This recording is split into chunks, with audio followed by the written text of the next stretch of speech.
దేవునికి స్తోత్రం. హల్లెలూయా. సరైన సమయంలోనికి మనం అందరం వచ్చి ఉన్నాం. ఒక వాక్య భాగాన్ని మనం చదువుకుందాం. యోహాను సువార్త 5వ అధ్యాయం. యోహాను సువార్త 5వ అధ్యాయం 6వ వచనాన్ని మనం చదువుకుందాం. యోహాను సువార్త 5వ అధ్యాయం 6వ వచనం.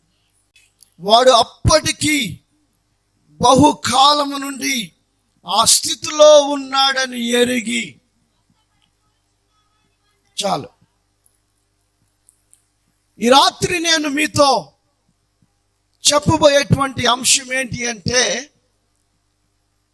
నీ స్థితిని ఎరిగినటువంటి దేవుడు.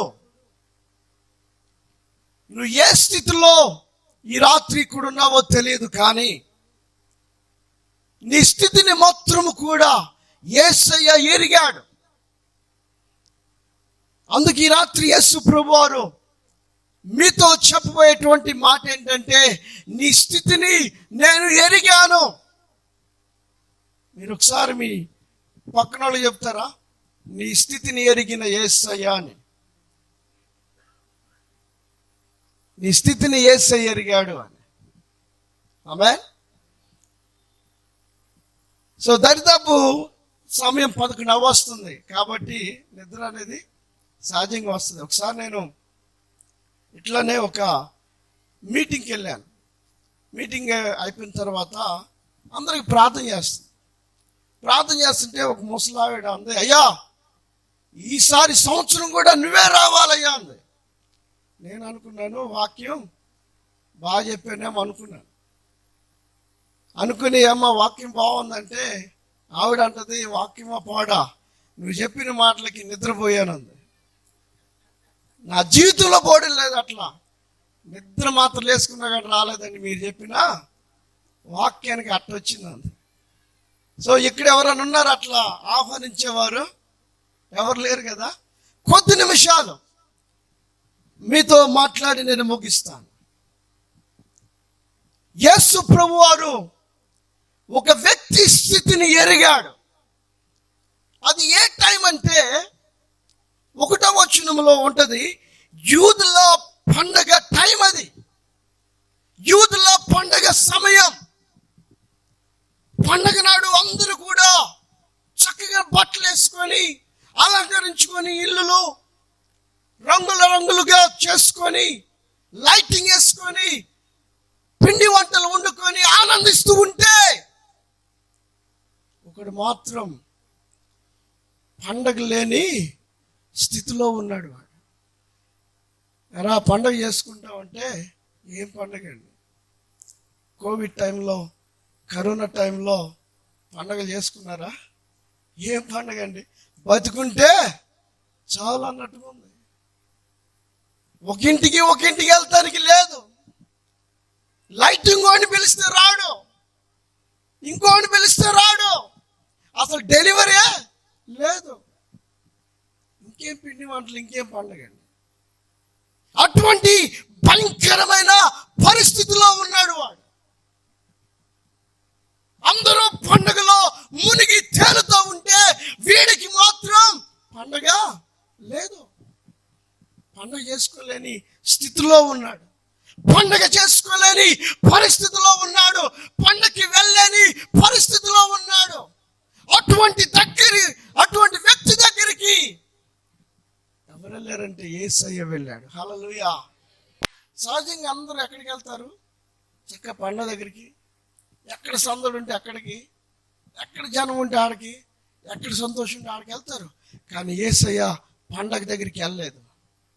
పండగ చేసుకునే వాళ్ళ దగ్గరికి వెళ్ళలేదు. ఎక్కడో ఒక మూలన అనామకుడు పడి ఉంటే వాడి దగ్గరికి వెళ్ళాడు.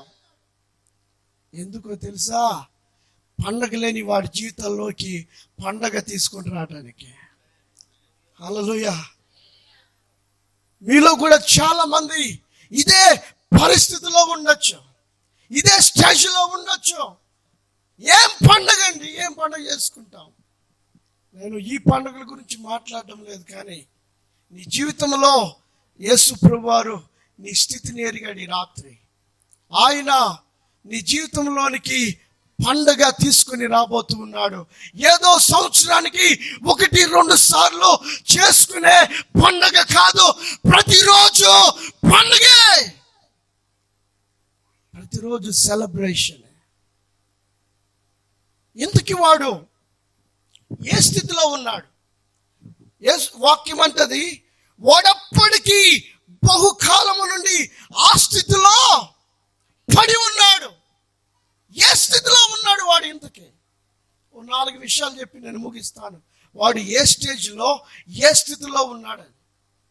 మొట్టమొదటి ఏ స్థితిలో ఉన్నాడంటే 7వ వచనం, ఆ రోగి, అయ్యా నీళ్లు కదిలించబడినప్పుడు నన్ను కోనేటిలోకి దించుటకు నాకు ఎవడు లేడు. ఇది మొట్టమొదటి స్థితి. ఏంటి అంటే ఎవరు లేని స్థితిలో ఉన్నాడు వాడు. వాడికి ఎవరు లేరు. ఏం తల్లిదండ్రులు లేకుండానే పుట్టాడా? తల్లిదండ్రులు ఉంటే ఆటోమేటిక్గా ఎవరుంటారు? బంధువులు ఉంటారు. పెరుగుతూ ఉంటే స్నేహితులు ఉంటారు, చాలా మంది ఉంటారు. అయినా సరే వాడి జీవితం ఎలా అయిపోయిందంటే ఒంటరి జీవితం. ఒంటరి వాడైపోయాడు. అందుకే అంటాడు, నాకు ఎవడో లేడు. ఈ రోజున కూడా చాలా మంది ఇదే స్థితిలో ఉన్నారు. ఒంటరి స్థితిలో. భార్య ఉంటది, భర్త ఉంటాడు, ఇంట్లో పిల్లలు తిరుగుతూ ఉంటారు, ఇంట్లో అందరూ ఉంటారు, అయినా ఏదో ఒంటరితనం. ఎంతమంది అనుభవించట్లేదు ఒంటరితనం? ఎంతమంది ఇటువంటి ఒంటరి స్థితిలో లేరండి ఈ రోజున? ఆ రోజున ఆయన్ని అనేకమైనటువంటి పరిస్థితులు ఏం చేశాయంటే ఒంటరిని చేసేసాయి. ఈ రోజున నిన్ను కూడా ఆర్థిక పరిస్థితుల్లో, ఆరోగ్య పరిస్థితుల్లో, కుటుంబ పరిస్థితుల్లో, ఈ యొక్క పరిస్థితులన్నీ కూడా నిన్నేం చేశాయంటే ఒంటరిని చేసేసాయి. ఈ లోకంలో ఎంతమంది కళ్ళ ముందు తిరుగుతా ఉన్నా ఎందుకు నీకు ఒంటరిగానే అనిపిస్తుంది. ఎవరున్నా సరే ఇంట్లో చాలా సార్లు ఎన్నో విధాలుగా ఒంటరితనాన్ని మనం ఏం చేస్తుంటామంటే అనుభవిస్తూ ఉంటాం. ఒంటరితనాన్ని అనుభవిస్తూ ఉంటాం. మీ అందరికీ చాలా మందికి తెలిసే ఉండొచ్చు, మైకేల్ జాక్సన్. ఆయనకి కొన్ని కోట్ల మంది అభిమానులు ఉన్నారు. కానీ ఆయన తన యొక్క డైరీలో, బయోగ్రఫీలో ఏం రాసుకున్నాడు తెలుసా? ఇంతమంది అభిమానులు ఉన్నా ఎందుకో నేను ఒంటరిగానే మిగిలిపోయాను అని. అవును, ఆయన చెప్పింది వాస్తవం. ఈ లోకంలో ఎంతమంది కళ్ళ ఎదుట తిరుగుతూ ఉన్నా, నడుస్తూ ఉన్నా ఎందుకో ఒంటరితనం, ఎవరు లేరు. ఈ మాట ఎన్నిసార్లు మీరు అని ఉండి ఉంటారు. నాకెవరు లేరు, నాకు అసలు ఎవరు అవసరం లేదు. కారణం ఏంటంటే పరిస్థితులు అలా వచ్చేసాయి. మీ అందరికీ తెలుసు షారుఖ్ ఖాన్. ఆయన కూడా కోట్ల మంది ఫ్యాన్స్ ఉన్నారు. కానీ ఒకసారి ఇంటర్వ్యూ చేస్తూ అడిగారు, అసలు షారుఖ్ ఖాన్ ఎవరు అంటే ఆయన చెప్పాడు కన్నీళ్ళు రాలుస్తూ, ఈ షారుఖ్ ఖాన్ ఒంటరి వాడు అని. అవును, వారు చెప్పింది వాస్తవం. వారే కాదు, ఈ లోకంలో ప్రతి ఒక్కరు కూడా ఒంటరితనాన్ని అనుభవిస్తూనే ఉన్నారు, ఒంటరి స్థితిని అనుభవిస్తూనే ఉన్నారు. కారణం ఏంటో తెలుసా? యేసు లేని ప్రతి వాడు ఒంటరి వాడే. నీకు ఎవరైనా ఉండొచ్చు, నీకేదైనా ఉండొచ్చు, యేసు లేకపోతే నీలో ఒంటరితనమే. వీడు ఒంటరిగా ఉన్నాడు. ఒకసారి ఒక గెరాసేన దేశంలో కుటుంబం ఉందండి. వారికి లేక ఒక అబ్బాయి పుట్టాడు. వాడు చక్కగా అల్లారు ముద్దుగా పెంచుకున్నారు. వాడు చక్కగా ఎదుగుతూ ఎదుగుతూ యవ్వన దశకు వచ్చేసాడు. ఒకసారి ఎందుకో పటామని వాళ్ళ ఇంటి తలుపును గుద్దాడు. గుద్దితే పగిలిపోయింది అది. రెండోసారి ఏం చేశాడంటే పక్కింటి వాళ్ళ తలుపు గుద్దాడు, అది కూడా పగిలిపోయింది. పక్కింటి వాళ్ళతో గుద్ది ఊరుకుంటారా? ఊరుకోరు. అప్పుడు అన్ని కట్టేసేసారు. కట్టేస్తే ఊరిని అంటున్నాడు కాలుతో, అవన్నీ కూడా ఏమైపోతున్నాయి? తెగిపోతున్నాయి.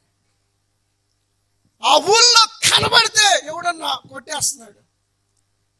ఎందుకు కొడుతున్నావు అని కొడుతున్నాడు. ఏం మాట్లాడకపోయినా కొడుతున్నాడు. వాడికి భయపడిపోయి అందరూ ఏం చేశారంటే తలుపులు వేసేసుకున్నారు. అదే టైంలో వాళ్ళ అమ్మోళ్ళు చాలా అప్పులు తీసుకున్నారు.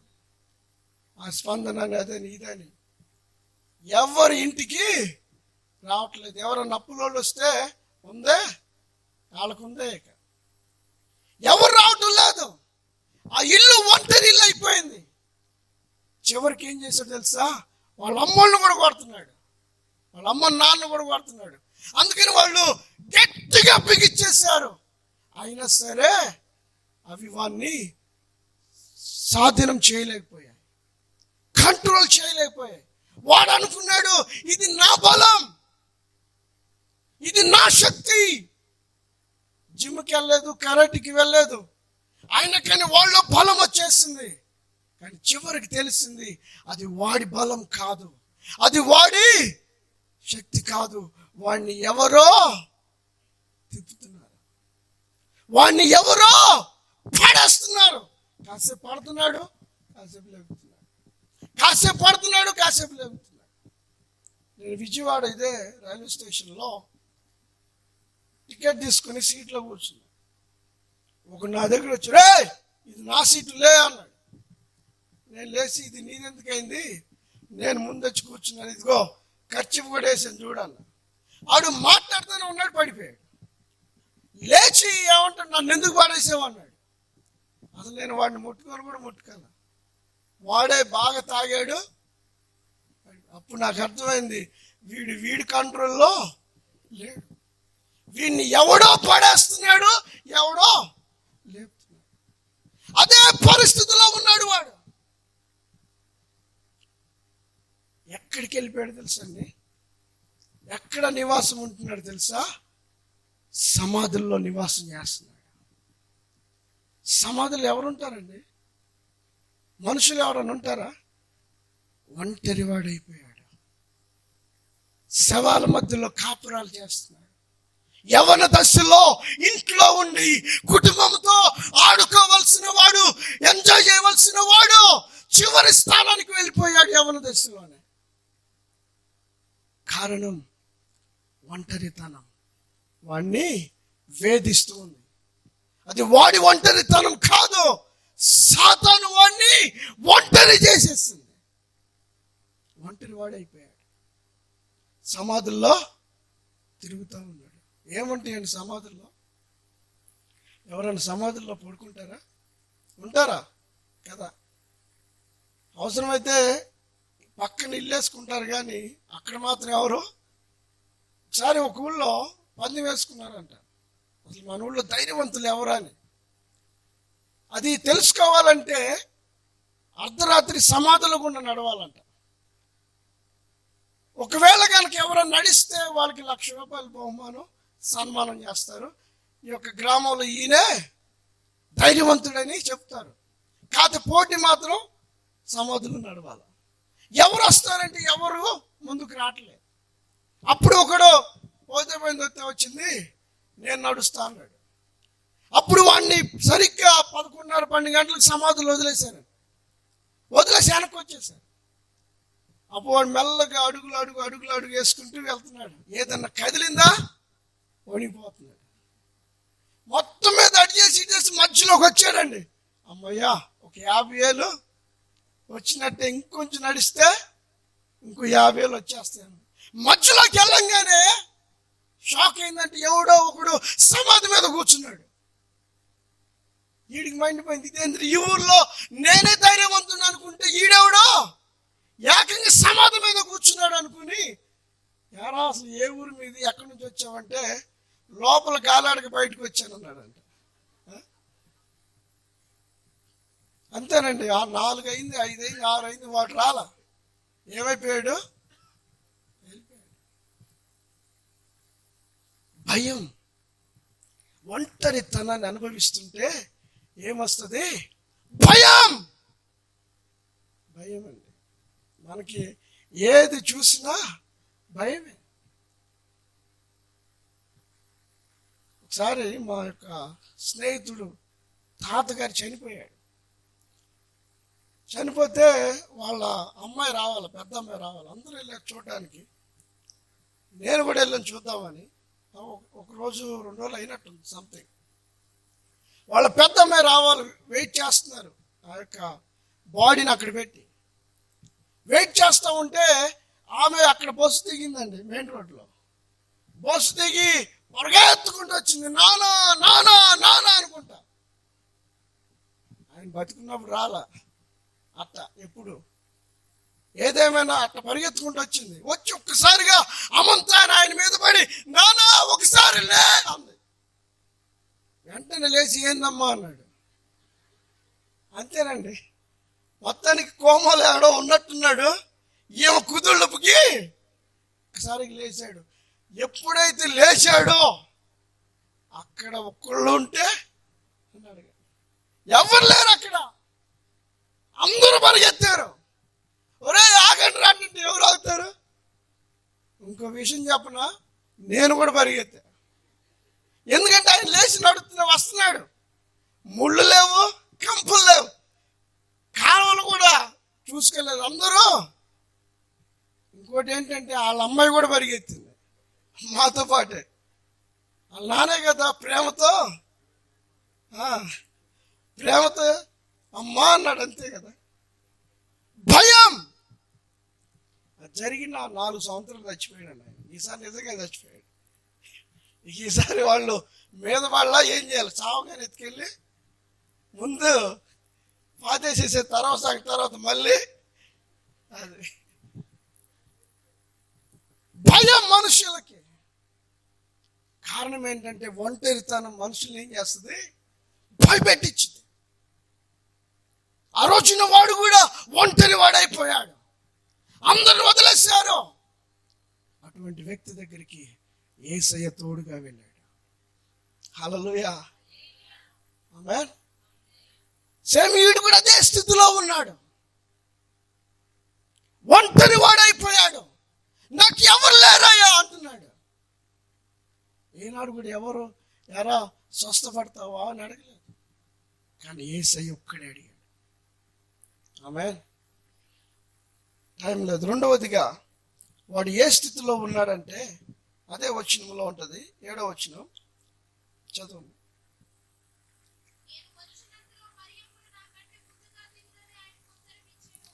నేను వచ్చినంతలో నాకంటే ముందుగా మరియొకడు దిగేస్తున్నాడు. అసలు స్టోరీ ఏంటంటే ఆడ కోనేరు ఉంది.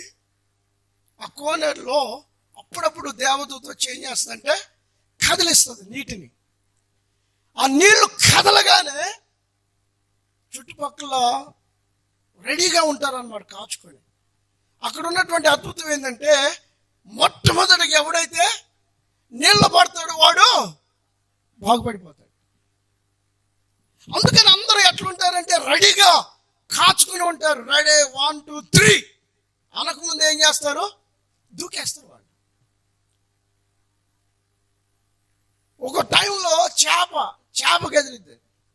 చేప కదిలినా దూకేసింది, ఇంకేమైనా పడిపోయింది అనగానే అందరూ టపా పడిపోతున్నారు. తీరా చూస్తే చేప అది. ఏదో గాలికి అట్టి కదిలినా అయిపోయింది, పడిపోయింది అనగానే అందరూ టపా పడుతున్నారు. తీరా చూస్తే ఏమి లేదు. ఎప్పుడో ఒకసారి అండి దేవదూత నీటిని కదలటం, వీళ్ళు పడటం, పడితే ఒకరికే స్వస్థత రావటం. కానీ వీడు ఏమంటున్నాడంటే నేను వచ్చేసరికి ఎవడో కూడా పడిపోతున్నాడు. అది నాకంటే ముందు. అంటే దాని అర్థం ఏంటంటే వాడు ఎన్ని సంవత్సరాల నుంచి ఉన్నాడు? 38. అంటే 38 సంవత్సరాల నుంచి వాడి జీవితంలో వాడు ఓడిపోతూనే ఉన్నాడు. ఇంకొకడు ఏం చేస్తున్నాడు? వీడికంటే ముందు వెళ్ళిపోయి వాడు గెలుస్తున్నాడు, వాడు విజయాన్ని సొంతం చేసుకుంటున్నాడు. కానీ వీడు మాత్రం ఓడిపోతూనే ఉన్నాడు. ఏ స్థితిలో ఉన్నాడు? అందుకే వాక్యం అంటది, వాడు ఆ స్థితిలో ఉన్నాడని ఎరిగి. ఏ స్థితిలో ఉన్నాడంటే, వాడు మొట్టమొదటిగా ఒంటరి స్థితిలో ఉన్నాడు, రెండవదిగా ఓటమి స్థితిలో ఉన్నాడు, ఓటమి స్టేజ్లో ఉన్నాడు. Almost he lost everything. ఓడిపోయాడు. ఎన్నిసార్లు ఫెయిల్ అయిపోయాడు? మేబీ 38 సార్లు వేసుకున్నావు. నువ్వు 10th క్లాస్ 2 సార్లు ఫెయిల్ అవగానే ఊరేసుకుంటావు కదా. ఏదో డిగ్రీ లేదంటే ఇంజనీర్ 1-2 సార్లు ఫెయిల్ అవగానే ఇంకేముంది, నేను బతకడం వేస్ట్ అనుకుని చచ్చిపోవాలనుకుంటావు. కానీ వీడు నీకంటే బెటర్. 38 సంవత్సరాలు ఓడిపోయినా ఇంకా ప్రయత్నిస్తానే ఉన్నాడు. దేవునికి స్తోత్రం. హల్లెలూయా, హల్లెలూయా. అందుకే చీటికి మాటికి నేను చచ్చిపోతా అనొద్దు. మళ్ళీ అంటారండి ఈజీగా, ఏదో ఇడ్లీలో సాంబార్ వేసినంత తేలిక అనేస్తారు. నేను వెళ్ళిపోతా, నేను చచ్చిపోతా, నేను పారిపోతాను. ప్రయత్నించాలి, ప్రయత్నించాలి, ప్రయత్నించాలి. ఎన్నిసార్లు ఓడిపోయావు అన్నది కాదు, ఎన్నిసార్లు నువ్వు ప్రయత్నించావు. ఈరోజు యవనస్తులు చెప్తూ ఉన్నాను, ఎన్నిసార్లు ఫెయిల్ అయినా సరే నో ప్రాబ్లం, పర్లేదు, ఇంకోసారి ప్రయత్నించు.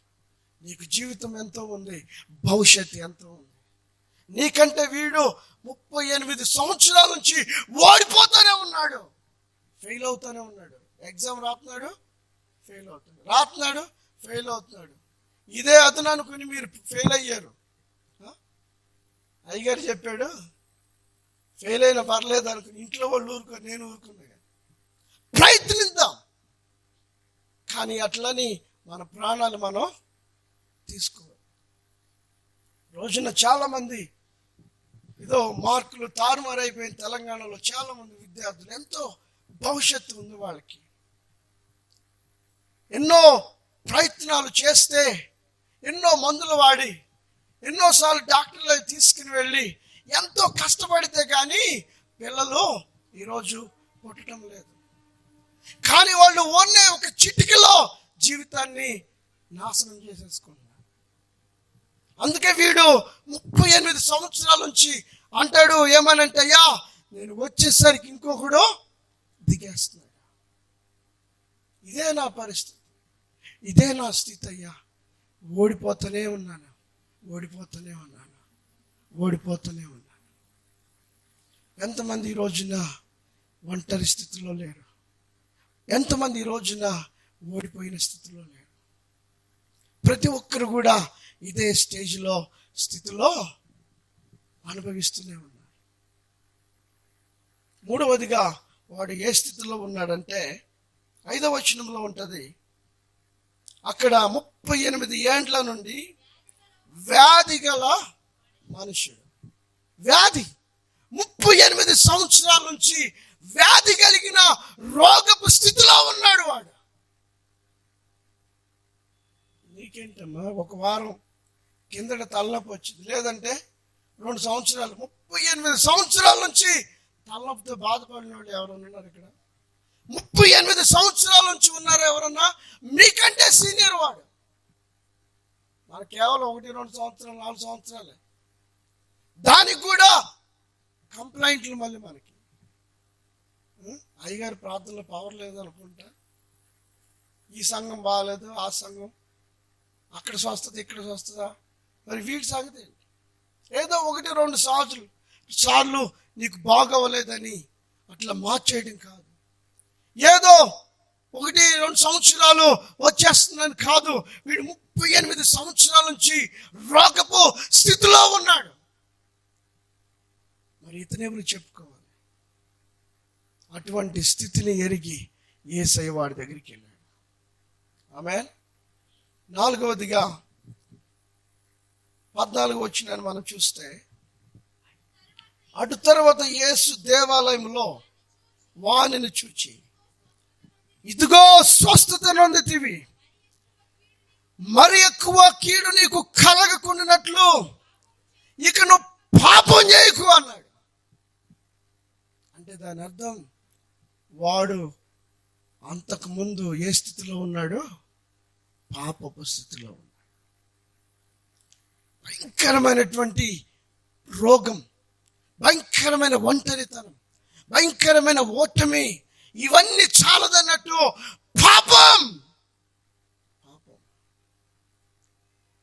అందుకే 38 సంవత్సరాల నుంచి వాడు పాపాలని కప్పుకుంటూనే వచ్చాడు. అందుకే యేసయ్య అంటాడు, నువ్వు స్వస్థత నందావు, ఇక పాపం చేయదు. ఎన్ని సంవత్సరాల నుంచి పాపం చేస్తావు? ఇతనికి యేసయ్య ఎన్నిసార్లు కలిశాడు? ఒకసారి. సమరయ స్త్రీకి యేసయ్య ఎన్నిసార్లు కలిశాడు? జక్కీకి ఎన్నిసార్లు కలిశాడు? వాళ్ళ జీవితాలు మారిపోయాయి. పౌలుకి ఒక్కసారి. ఎప్పుడు కూడా వాళ్ళు ఇంకా పాపం అయిపోయలేదు. కానీ ఎన్నిసార్లు నువ్వు వాక్యాలు విన్నావు, ఎన్నిసార్లు మీటింగ్లకు వచ్చావు, ఇంకా పాపము చేస్తాను. పాపంలో కూడా క్రొత్త వెతుక్కుంటూ మనుషులు వెళ్తున్నారు. ఈ రోజున ప్రయాణాలు చేస్తున్నారు. ఎంతకాలం పాప స్థితిలో ఉంటే, ఈ రాత్రి నువ్వు పాపాన్ని కప్పుకోబాకు. పాపాన్ని ఏం చేయాలంటే మనం ప్రభు దగ్గర ఒప్పుకోవాలి. ఆమేన్. ఒకసారి దేవుడు యెహోషువతో అన్నాడు, యెహోషువ ప్రతి పట్టణాన్ని కూడా తుడిచేయి, ఏ పట్టణాన్ని వదలొద్దు అన్నాడు. అప్పుడు అన్ని పట్టణాలని జయించేశాడు. ఏదో 1-2 ఫ్యామిలీలు, చిన్న ఫ్యామిలీలు, గాతు పట్టణం, వాళ్ళు అయ్యా మేమేం చేస్తాం, వదిలేసాయా అన్నారు. సర్లే పానులేమని వదిలేసాడు, కప్పేశాడు. చివరికి ఏమైంది తెలుసా? ఆ పట్టణం నుంచే గొల్యాతు బయటకు వచ్చాడు. సో అందుకనే నువ్వు కప్పడానికి ప్రయత్నించొద్దు. ఒకవేళ కప్పితే అదే పాపం గొల్యాతు రూపంలో నీకు శత్రువుగా మారుతుంది. మరలా దావీదు లాంటి ఒక యవనస్తుడు రావాలా ఆ పాపాన్ని, ఆ గొల్యాతుని తీసివేయడం. అందుకే పాపాన్ని కప్పకుండా ఏం చేయాలంటే మనం, చాలా మంది కూడా తల్లిదండ్రులు ఈజీగా కప్పేస్తుంటారు. నేను చిన్నప్పుడు మా స్నేహితులిద్దరం కలిసి దొంగతనం చేసేవాళ్ళు. ఎవరింట్లో లేదు కాబట్టి అది ఎత్తుకెళ్ళిపోవటమే. ఒకసారి సరాసరి 10 గంటలకి ఒక ఇంట్లో దొంగతనం చేసేవాడు. చేసి వచ్చి మా స్నేహితుడి ఇంట్లోనే పడుకున్నాం. తెల్లారి వాళ్ళకి అర్థమైపోయింది మేమే చేసామని దొంగతనం. అప్పుడు వాళ్ళు మా స్నేహితుడి ఇంటికి వచ్చి, పిలవండి మీ పిల్లల్ని అన్నారు. ఏంటి అంటే, మీ పిల్లలు మా ఇంట్లో దొంగతనం చేశారు. మీ ఇంట్లో దొంగతనం చేయటం ఎన్ని గంటలు చేశారు చెప్పండి అంటే, వాళ్ళు అన్నారు, రమారమి 10 గంటలకి అట్లా చేస్తుంటారు అని. అంటే వాళ్ళమ్మంది కదా, 10 గంటలకి అంటున్నావు, మా పిల్లలు 8ంటికే పడుకున్నారు ఇంట్లో అంది. మమ్మల్ని యారా దొంగతనం చేశారా, ఎందుకు చేశారని కొట్టాల్సింది పోయి, వాళ్ళమ్మ ఏం చేసింది, మా ఇద్దరిని కప్పేసింది. కానీ ఆ విషయం తెలుసుకున్న మా అమ్మ ఊరుకోలేదు నన్ను. అందుకే ఈరోజు నేను నిలబడ్డాను. వాడేమి ఇంకా జైలు చుట్టూ అటు తిరుగుతూనే ఉన్నాడు. కారణం ఏంటంటే, ప్రతిదీ ఒకదానంటే కప్పుకుంటూనే వచ్చేసింది. అందుకని ఈ రాత్రి వాక్యం వింటున్నటువంటి మనం, చిన్నదే అని కప్పేస్తే, చిన్న పాపమే అని అనుకుంటే, అదే శత్రువుగా నిన్ను కాల్చివేస్తుంది, నిన్ను నాశనం చేస్తుంది. ఈ రోజున నువ్వు ఏ స్థితిలో ఉన్నా, వాడైతే భయంకరమైనటువంటి బహుకాలం నుండి ఒంటరి స్థితిలో ఉన్నాడు, బహుకాలం నుండి ఓటమి స్థితిలో ఉన్నాడు, బహుకాలం నుంచి వ్యాధి కలిగిన స్థితిలో ఉన్నాడు, బహుకాలం నుంచి పాపపు స్థితిలో ఉన్నాడు. అటువంటి స్థితిని ఎరిగిన యేసయ్య వాడి దగ్గరికి వెళ్ళాడు. ఆమేన్. ఒంటరితనంలో ఉన్న అతనికి తోడుగా ఉన్నాడు. ఓటమిలో ఉన్న అతనికి విజయముగా ఉన్నాడు. రోగముగా ఉన్న అతనికి వైద్యుడయ్యాడు. పాపమున్న అతనికి రక్షకుడయ్యాడు. ఈ రోజున నువ్వు ఒంటరిగా ఉంటే ఆయన నీకు తోడుగా ఉంటాడు. యేసయ్యలే నువ్వు స్వస్థపడగోరుచున్నావా అని అడిగాడు. అంతవరకు వాడిని పలకరించిన వాళ్ళే లేరు. ఎలా బాగున్నావా అని అడిగిన వాళ్ళే లేరు. ఒకప్పుడు బాగానే పలకరించాను. ఇప్పుడు ఫోన్లు ఇవన్నీ వచ్చాక అందరూ ఏమైపోయారు? బిజీ అయిపోయారు కదా. పలకరించిన వాళ్ళు లేరు. స్వస్థపడగోరుచున్నావా? స్వస్థపడాలనుకుంటున్నావా? విజయం కావాలనుకుంటున్నావా? రక్షింపబడాలనుకుంటున్నావా అని అడిగిన వాళ్ళు లేరు. కానీ రాత్రి యేసయ్య నిన్ను అడుగుతూ ఉన్నాడు ఈ సభల ద్వారా. తలలు వంచండి, మనం ప్రార్థన చేసుకుందాం. ఆ రోజున అటువంటి భయంకరమైన స్థితిలో ఉన్న వాడి దగ్గరికి యేసయ్య వెళ్ళాడు. 38 సంవత్సరాల నుంచి పడిపోయాడు. అప్పుడు యేసు ప్రభు అన్నాడు, నీవు లేచి నీ పరుపెత్తుకొని నడువు.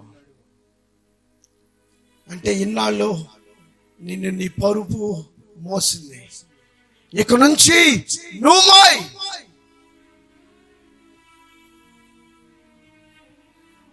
భయంకరమైనటువంటి ఓటమి స్థితిలో ఉన్నాడు. ఓటమి స్థితిలో ఉన్నాడు. రోగపు స్థితిలో ఉన్నాడు. పాపపు స్థితిలో ఉన్నాడు. ఈ రాత్రి ఇక్కడున్న మీరు ఈ 4 స్థితిలో లేకపోయినా ఈ 4 ఏదో ఒక స్థితిలో నువ్వు ఉన్నావు. అందుకే వాడి స్థితిని ఎరిగిన యేసయ్య వాడి దగ్గరికి వెళ్ళినట్టుగా నీ స్థితిని ఎరిగిన యేసయ్య ఈ రాత్రి నీ దగ్గరికి వస్తున్నాడు. అమ్మా, నీకు తోడు కావాలా? అమ్మా, నీకు విజయం కావాలా? అయ్యా, నీకు స్వస్థత కావాలా? నీకు రక్షణ కావాలా అని రాత్రి యేసయ్య నిన్ను అడుగుతూ ఉన్నాడు. అయ్యా, 38 సంవత్సరాల నుంచి కాదు కానీ గత కొన్ని సంవత్సరాల నుంచి నేను ఎందుకో ఒంటరి అయిపోయాను. కొన్ని సంవత్సరాల నుంచి నా జీవితంలో విజయమే లేదు, సఫలమే లేదు. వ్యాపారంలో ఓటమి, చదువులో ఓటమి, కుటుంబంలో ఓటమి, ఆర్థిక పరిస్థితుల్లో ప్రతి విషయంలో ఓడిపోతూనే ఉన్నానయ్యా, ఓడిపోతూనే ఉన్నా. నాకు విజయం కావాలయ్యా. అయ్యా, 38 సంవత్సరాల నుంచి కాదు కానీ గత కొన్ని సంవత్సరాల నుంచి అదే రోగంతో బాధపడుతున్నాను, అదే వ్యాధితో బాధపడుతున్నాను, అదే స్థితిలో ఉన్నానయ్యా.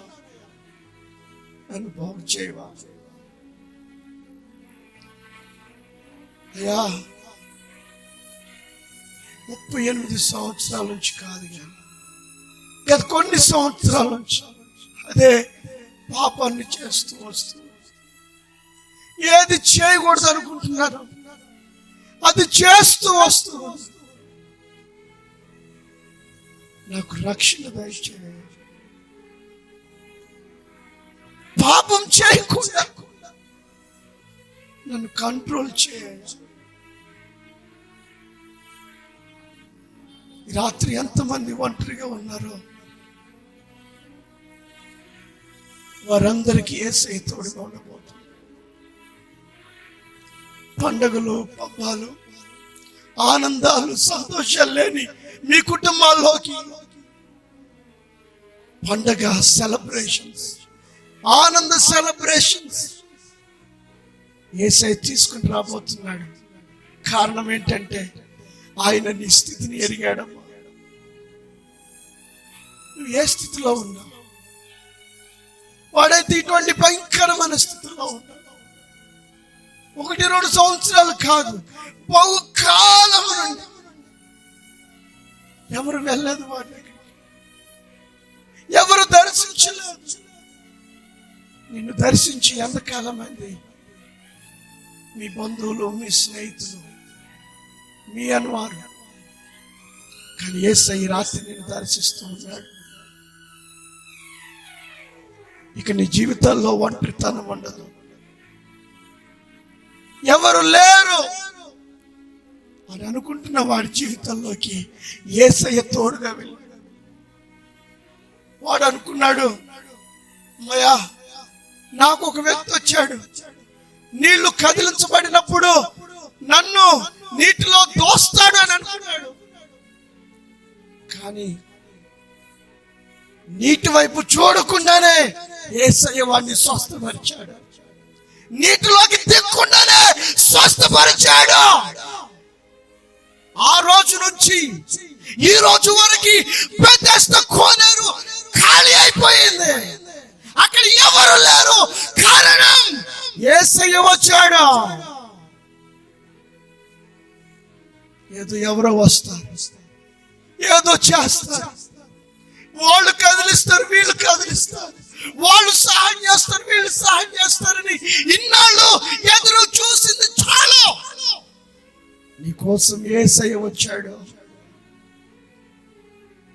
అదిగో నువ్వు చేయి చాపితే నీ చేతికి అందంత దగ్గరలో ఉన్నాడు యేసయ్య. క్యాచ్ హిమ్, ఆయన్ని పట్టుకో. నువ్వు చేయి చాపితే నీకు ఆయన అందుతాడు. అంత దగ్గరలో ఉన్నాడు, నీకు ఎదురుగానే ఉన్నాడు. వాడిని అడిగినట్టుగా నిన్ను అడుగుతున్నాడు. అమ్మా నీకు స్వస్థత కావాలా? నీకు తోడు కావాలా? నీకు విజయం కావాలా? నీకు రక్షణ కావాలా? నీకు ఆశీర్వాదం కావాలా? నీకు దీవెన కావాలా? నీకు ఏం కావాలి? ఏ స్థితిలో ఉండి ఈ రాత్రి ఇక్కడికి వచ్చావు, అదే స్థితిలో నీవు వెళ్ళావు. నీ స్థితిని మార్చి ఈ రాత్రి యేసయ్య నిన్ను పంపబోతూ ఉన్నాడు. ఓ hallelujah, hallelujah. Thank you Jesus.